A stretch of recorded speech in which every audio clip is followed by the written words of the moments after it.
और अब परीक्षित की कथा प्रारंभ होती है। परीक्षित ये मालूम पड़ा कि मेरे राज्य में कहीं से कलयुग का प्रवेश हुआ है। तो कलयुग को परीक्षित महाराज ढूंढ रहे थे, वो कहां मिलेगा कहां मिलेगा। तो परीक्षित ने क्या देखा, एक वृक्ष के नीचे गाय खड़ी हुई थी। ये गाय कौन है? ये पृथ्वी माता गाय के रूप में खड़ी हुई थी। और जो धर्म है वो वृषभ यानी बैल के रूप में खड़ा हुआ था। दोनों रो रहे थे, गाय भी रो रही थी और वृषभ यानी बैल भी रो रहे थे।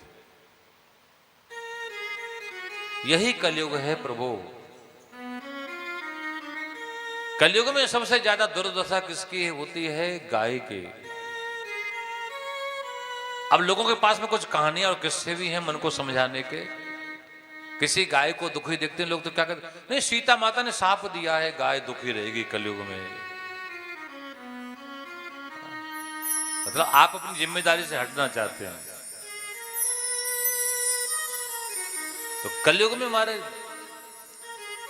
गाय बहुत दुखी रहती हैं।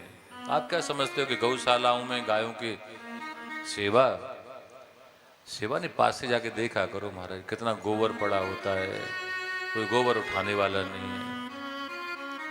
हाँ तो बस यही बात है महाराज। मेरे को ना बहुत पीड़ा होती है। हम भी सभी भक्तों के सहयोग से वृंदावन में छोटी सी गौशाला चल रही है, भक्त लोग चला रहे हैं। फिर भी मन में कष्ट यही होता है कि जितनी गौ सेवा होनी चाहिए आप नहीं कर रहे हैं, हम आपसे नहीं, हम खुद नहीं कर पा रहे हैं, हम अपनी गलती देखते हैं। हाँ हमको भी जितनी सेवा करनी चाहिए हम नहीं कर पा रहे। उसमें समय का अभाव है, व्यवस्थाओं का अभाव है, तो अलग चीज है। बाकी मन में पीड़ा बहुत होती है यदि हम गौ सेवा न कर पाए। किसी व्यक्ति ने मेरे को कभी कहा था कहीं कि कलयुग में दो बड़े दुखी होते हैं। पहला कौन है? वो है गाय। और दूसरा दुखी कौन है कलयुग में? वो है बड़े बूढ़े लोग। बोलो राधे राधे। बड़े बूढ़े लोगों को घर में कोई नहीं पूछता।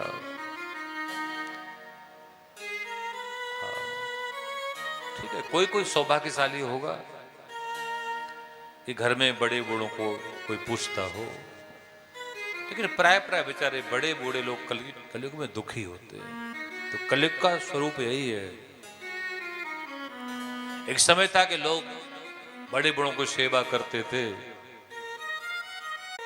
आजकल कोई बड़े बूढ़ों को सेवा नहीं करता। कोई प्रवक्ता बोल रहे थे, मैं उसका नाम भूल गया कौन महापुरुष थे, पर अच्छी बात बोल रहे थे कि यदि बड़े बूढ़ों की जिम्मेदारी जैसे बच्चों पर है ना, बेटाओं पर है, इसीलिए जगह जगह आजकल अनाथालयों की आवश्यकता पड़ गई।